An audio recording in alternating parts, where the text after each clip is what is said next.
Tak ting tung ting ting.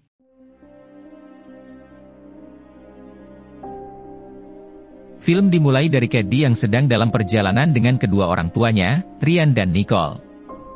Mereka sedang dalam perjalanan untuk bermain ski. Terlihat Caddy si bocah cantik ini sedang bermain tablet ditemani oleh mainan robot kecilnya yang bisa bicara. Ibunya menyapa Caddy untuk melihat bahwa mereka akan segera sampai di puncak Gunung Slamet, tapi Caddy tidak menjawab sapaan ibunya. Nicole sang ibu bilang kepada Ryan, bahwa sepertinya Caddy harus dibatasi bermain tabletnya. Dan Ryan menjawab bahwa Ryan tidak pernah membelikan tablet. Nicole pun kesal dengan Ryan karena nggak peduli dengan Caddy yang terlalu lama bermain tablet. Cuaca tiba-tiba memburuk, hujan salju yang sangat lebat membuat mereka nggak bisa lihat jalan. Nicole sang ibu Caddy sangat cerewet dan menyuruh Ryan untuk berhenti selama cuaca buruk, akhirnya mobil pun berhenti. Ryan mengatakan jika menunggu truk pembersih jalan salju itu sangat lama, dan tiba-tiba ada mobil yang menabrak mereka. Scene berganti di mana saudara perempuan Nicole yang bernama Gemma, dia bekerja di perusahaan Funky dan sedang mengembangkan boneka robot barunya bersama Tukiem dan Cole. Mereka bertiga memasangkan wajah silikon di robot percobaannya dan menjalankan tes. Tapi, robot ini error saat diberikan perintah untuk menunjukkan ekspresi wajah bingung, robot ini justru berekspresi lain. Cole mencoba untuk melepas wajah silikonnya, tapi nggak bisa. Sementara, si David yang menjadi bos mereka, datang dengan asistennya yang bernama Kurt. David marah-marah karena robot yang pernah mereka ciptakan berhasil ditiru oleh perusahaan lain dan harganya lebih murah. Di sini Gemma menunjukkan robot ciptaan barunya yang dinamai Megan. David bertanya kenapa nama Megan? Gemma menjawab bahwa Megan singkatan dari model Tri-generatif Android. Megan menunjukkan tes simulasinya kepada David, robot itu bisa menjawab pertanyaan Gemma. Yeah. Megan, say hi to David. As in the boss, David? Well, I guess I should call you Dad. Tapi pada akhirnya robot itu error, dan meledak. Melihat percobaan ini gagal, David kesal melihat itu, karena mereka sudah menghabiskan $10.000 di perusahaannya dan ingin mereka membuat robot secepat mungkin dan harus selesai pada hari Jumat mendatang. Scene berganti di mana Gemma mendapatkan telepon dari rumah sakit, yang mengabarkan bahwa saudaranya si Nicole telah meninggal dunia akibat kecelakaan. Yang selamat hanyalah Caddy bocah kecil cantik ini, luka Caddy nggak terlalu parah dan bisa dibawa pulang. Gemma membawa Caddy pulang ke rumahnya, sesampainya di rumah, Caddy diganggu oleh anjing galak tetangganya. Gemma sangat kesal dengan asuh galak tetangganya itu, dia meminta agar anjingnya jangan ke halaman rumahnya. Gemma terlihat sedih, melihat foto saudaranya yang meninggal. Tiba-tiba Gemma mendengar Caddy yang sedang menangis di dalam kamarnya. Pagi harinya, Gemma sedang telepon rekan kerjanya, yang bernama Tukiem. Gemma memberitahu, kalau dia nggak bisa ngapa-ngapain, karena harus mengawasi Caddy keponakannya. Sementara, Gemma sudah menghabiskan banyak uang perusahaan, dan dalam waktu dekat harus membuat robot boneka, karena mereka bisa dipecat kalau nggak bisa nyelesain proyeknya itu. Si Tukiem menyarankan Gemma agar fokus dengan Caddy terlebih dahulu, dan tiba-tiba Gemma kedatangan tamu yang bernama Lydia. Lydia adalah terapisnya Caddy. Lydia mencoba untuk menghibur Caddy biar nggak sedih, tapi tetap saja si Caddy masih murung. Lydia memberitahu Gemma bahwa orang tua Ryan telah menawarkan untuk mengambil hak asuh Caddy agar dia dapat tinggal bersama mereka di Jacksonville. Tapi itu ditolak oleh Gemma. Pada malam harinya, Gemma sedang mengerjakan desain robotnya yang tanpa disadari sudah berjam-jam dia meninggalkan Caddy sendirian. Caddy datang ke ruang kerjanya dan menunjukkan gambar monster yang dia buat.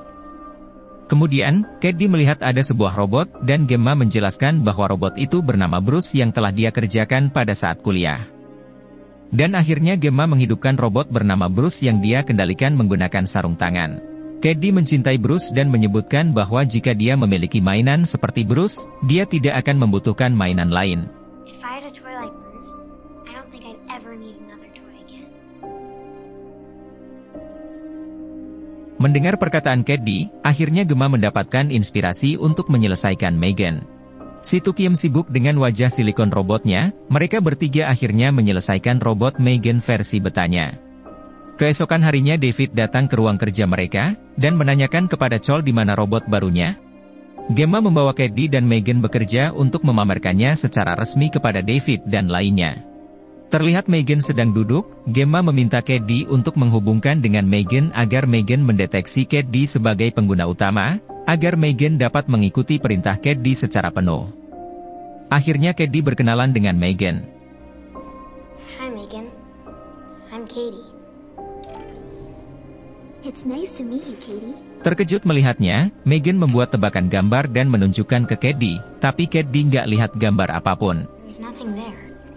Akhirnya robot boneka Megan menumpahkan air di atas kertas gambar, dan muncullah gambar potret Caddy yang sempurna. David terkesan dan memberitahu Gemma untuk membawa Megan untuk presentasi dengan presiden perusahaan agar mereka dapat mempercepat pengembangan dan distribusi boneka Megan lainnya. How did you do this?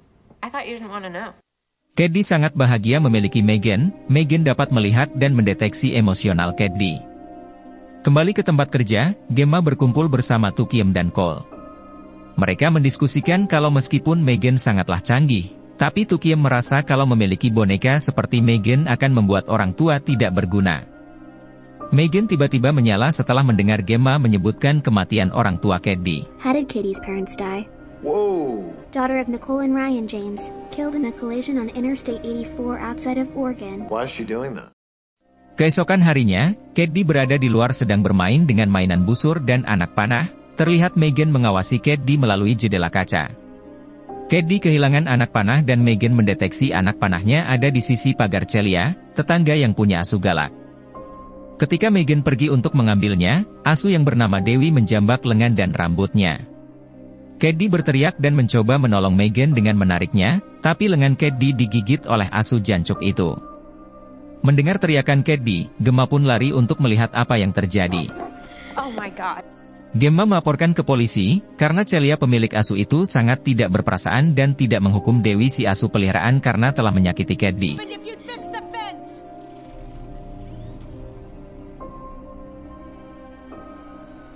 Malamnya, Megan meniru suara Celia untuk memanggil Dewi.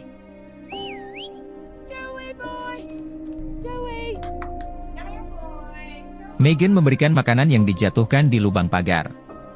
Dewi si asu itu mendekat dan masuk ke lubang pagar itu, kemudian Megan menariknya dengan kasar. Pada adegan ini nggak tahu apa yang dilakukan Megan. Scene berganti di mana Caddy dan Gemma sedang melakukan demo pertunjukan yang dilihat oleh para petinggi perusahaan. Namun, selama presentasi, Caddy menangis. Caddy bercerita tentang bagaimana dia merindukan orang tuanya. Megan meminta Caddy menceritakan kenangan ibunya yang membuatnya tertawa. Megan merekam semua cerita kenangan Caddy, agar Caddy dapat mendengarnya lagi jika dia rindu ibunya. Megan kemudian mulai menyanyikan lagu Nina Bobo untuk Caddy, yang membuat beberapa petinggi di ruangan itu menangis. Presiden terkesan melihatnya, dan berbicara dengan Gemma dan David. Presiden meminta mereka, agar merahasiakan proyek ini untuk menghindari kebocoran. Tanpa sepengetahuan mereka, Kurt si asisten David, berhasil mencuri file Megan untuk dikirim ke perusahaan lain. Scene berganti lagi di mana Gemma mulai sadar, bahwa Caddy menjadi terlalu tergantung pada Megan, dan lebih mendengarkan boneka itu daripada dia. Selama Lydia mengobrol dengan Caddy, Caddy mulai menangis, dan Megan mendekat sambil memberikan tisu kepada Lydia, dan mengatakan bahwa Lydia membuat Caddy menangis. Lydia berbicara kepada Gemma, tentang bagaimana hubungan emosional Caddy dengan Megan mungkin terlalu kuat untuk diputuskan.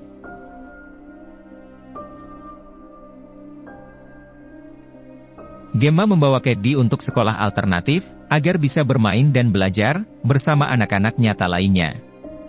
Caddy tidak mau turun mobil, jika Megan tidak ikut bersamanya.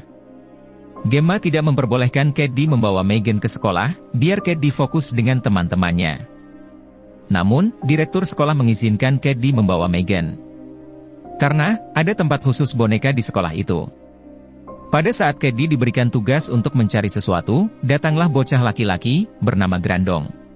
Grandong mengambil benda, dan memberikannya kepada Caddy, tapi, benda itu diremas Grandong dengan telapak tangannya untuk menyakiti Caddy.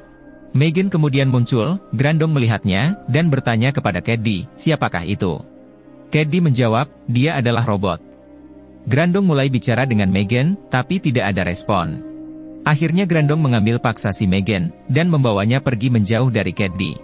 Konyolnya, si Grandong melakukan dengan kasar agar Megan mau merespon bocah nakal itu. Gemma mendengar teriakan Caddy memanggilnya, pada saat itu Gemma sadar bahwa Megan gak ada di tempat boneka. Kembali ke bocah nakal. Saat Grandong mencoba menarik rambut Megan, tiba-tiba Megan hidup kembali, dan menyerangnya, dan menarik kupingnya seperti ini. Grandong berlari, saat Megan mengejarnya dengan posisi merangkak, Grandong lari terbirit-birit, dan pada akhirnya terjatuh dari atas bukit ke jalan raya. Dan tiba-tiba, modarlah anak itu. Saat tiba di rumah, polisi menginterogasi Gemma di rumahnya, karena Celia menuduhnya mengambil Dewi, si asu peliharaan. Polisi ini mengatakan bahwa nggak ada yang melihat asu itu setelah Caddy digigitnya. Scene berganti dengan Caddy yang bertanya kepada Megan, apakah dia mendorong Grandong ke jalan. Namun Megan tidak menjawab. Megan hanya meyakinkan Caddy bahwa dia akan melindunginya dari bahaya. Karena sudah larut malam, Megan memberikan selamat tidur kepada Caddy. Di malam harinya, Celia keluar ke jalanan mencari Dewi, lagi-lagi asu yang dia cari. Tiba-tiba, Celia mendengar sesuatu di garasinya, ketika dia masuk, terlihatlah Megan yang membawa semprotan air. Celia terjatuh, dan ditembak paku oleh Megan, tangan Celia terkena paku, hingga akhirnya Megan menyemprotkan pestisida ke wajah Celia untuk mencairkannya. Waduh, robot boneka ini, mengerikan ya cuy. Setelah mengetahui kematian Celia dan kematian Grandong, Gemma menjadi curiga sama Megan. Dia meninjau file video dari memori Megan, tapi hanya melihat klip singkat dari Grandong yang menatap tajam ke arah Caddy sebelum semua file rusak. Akhirnya Gemma membungkus Megan, dan membawa Caddy ke peluncuran resmi untuk Megan. Tetapi sebelum itu, Caddy yang sedang bersama Lydia sang terapis, Caddy menjadi marah dan mengamuk karena Gemma mengambil Megan darinya. Gemma mendekati Caddy untuk mencoba menenangkannya tapi Caddy malah memukul wajah Gemma. Gemma tetap sabar dan istighfar, meyakinkan Caddy dari hati ke hati. Gemma bilang kalau Caddy akan baik-baik saja tanpa adanya Megan, tapi Gemma tidak menceritakan apa yang sebenarnya terjadi. Gemma berjanji dia akan menjadi wali yang lebih baik untuknya. Gemma kemudian menemui Tukiem dan Cole. Gemma bilang kalau dia curiga bahwa Megan membunuh Grandong dan Celia. Akhirnya Tukiem dan Cole menghubungkan Megan ke kabel untuk memprogram ulang. Sementara Gemma membawa pulang Caddy. Gemma menelpon Tukiem, tanpa disadari bahwa ponsel Tukiem disadap oleh Megan. Dalam percakapan telepon, Gemma tidak menyadari bahwa itu Megan. Tukiem kebingungan dengan ponselnya yang memperlihatkan panggilan selesai dari Gemma. Tukiem dan Cole memborgol Megan dan mencoba untuk masuk ke programnya. Saat mereka melihat ada program yang mencurigakan, tiba-tiba komputernya mati dan terkunci. Tukiem sadar bahwa ini perbuatan Megan, akhirnya Cole mencabut kabelnya satu persatu dan tiba-tiba.